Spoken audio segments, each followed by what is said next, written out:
bergabung hari ini. Kita sedang membahas tema anugerah yang tidak semua orang bisa dapatkan. Dan kita lanjut nih ya untuk bacain pertanyaan dari jamaah yang di rumah nih. Ada pertanyaan dari @hamba Allah. Assalamualaikum Ustadz. Waalaikumsalam warahmatullahi wabarakatuh. Tolong jangan sebut nama saya. Iya, saya punya anak autis dan awalnya saya nggak terima. Dan suami saya bahkan nggak mau mengakui anaknya karena anaknya autis.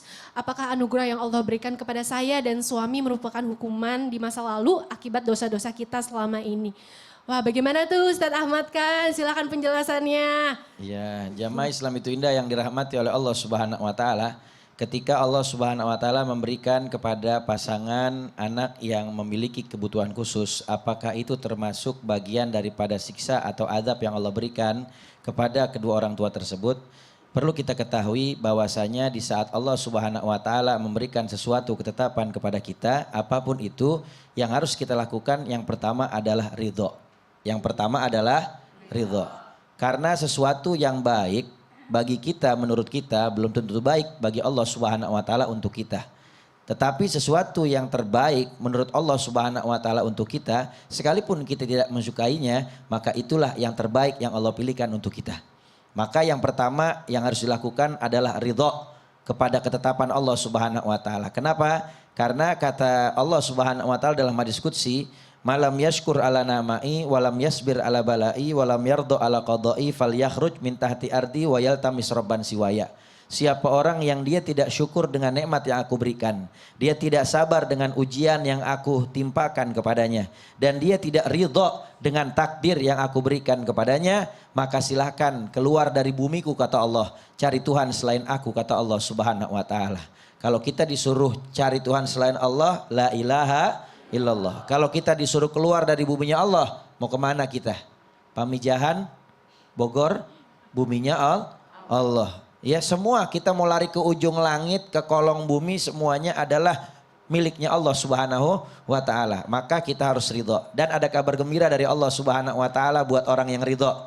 Kata Allah, man radhiya bil qalili minna, radhiya bil qalili minhu. Siapa orang yang ridho dengan pemberian yang aku berikan, baik itu sedikit atau banyak, atau mungkin diberikan ujian yang besar oleh Allah Subhanahu wa taala, maka kalau dia ridho dengan apa yang aku berikan, nanti di saat dia menghadap aku di padang mahsyar, ketika aku bertemu dengannya, aku ridho dengan amal ibadah yang sedikit yang dia bawa kepada aku, maka aku terima amal yang sedikit itu dan aku masukkan dia ke dalam sorga. Allah, nikmat tuh. Kalau kita ridho dengan apa yang Allah berikan, Allah juga ridho sama kita walaupun kita bawa amalnya sedikit. Yang kedua, yang harus kita perhatikan di saat diberikan anak yang memiliki kebutuhan khusus, maka orang tua dia yang kedua harus berbaik sangka kepada Allah. Berbaik sangka kepada Allah. Bisa jadi Allah Subhanahu wa taala kasih anaknya berkebutuhan khusus sebagai motivasi agar orang tuanya semakin dekat kepada Allah Subhanahu wa taala. Karena biasanya kan orang kalau dikasih kesenangan lupa ya Bu ya.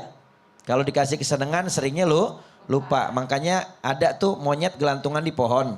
Ketika dia gelantungan di pohon diuji dengan angin besar, angin yang mau menjatuhkan dia tapi dia nggak jatuh. Kenapa? Karena genggaman tangannya itu, cengkeramannya itu sudah terbiasa memegang batang pohon ketika ditimpa angin yang besar. Tetapi ketika sama Allah dikasih anginnya sepoi-sepoi, jatuh monyetnya.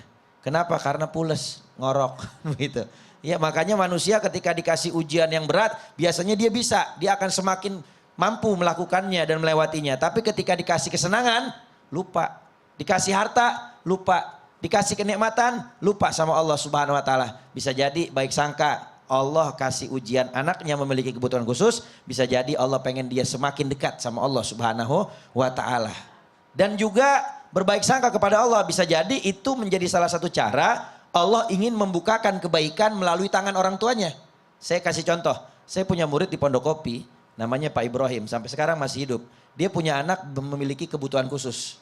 Ya, lalu kemudian dia jadikan sebagai motivasi karena anaknya ini dibawa belajar ke sana kemari karena biayanya cukup besar.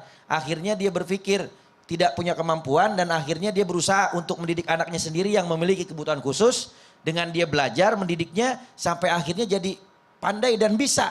Dan anaknya sekolah di sekolahan umum dengan anak-anak yang lain yang tidak memiliki kebutuhan khusus. Bahkan sampai sekarang mendirikan tempat ya untuk tumbuh kembang anak.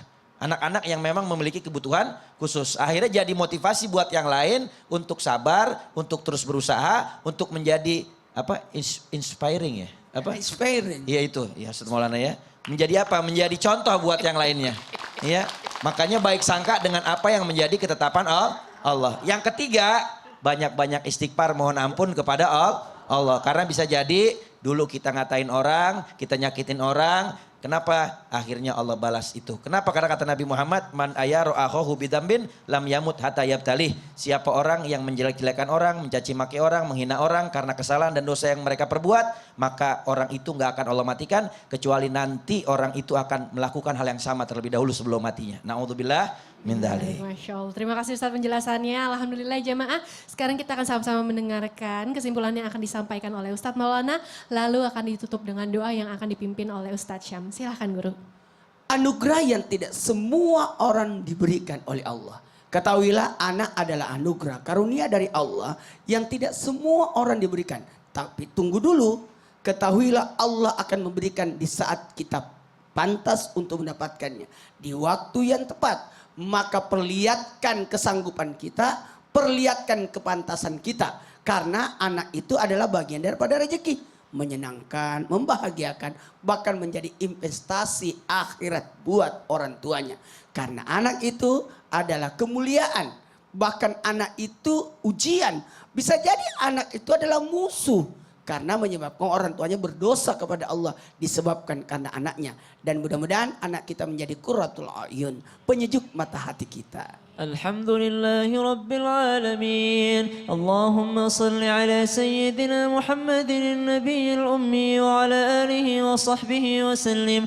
ربنا هب لنا من الصالحين لئن آتيتنا صالحا لنكونن من الشاكرين ربنا هب لنا من أزواجنا وذرياتنا قرة أعين واجعلنا للمتقين إماما اللهم بارك لنا في أزواجنا وأولادنا وذرياتنا ولا تضرهم ووفقهم لطاعتك وارزقنا برهم يا الله berkahilah kami, pasangan kami dan juga anak cucu keturunan kami ya Allah. Bimbing senantiasa keturunan kami ya Allah ke dalam hidayah-Mu ya Allah. Dan berikan kami rezeki berbaktinya anak-anak kami kepada kami ya Allah. Wa sallallahu ala sayyidina Muhammad walhamdulillahi rabbil alamin.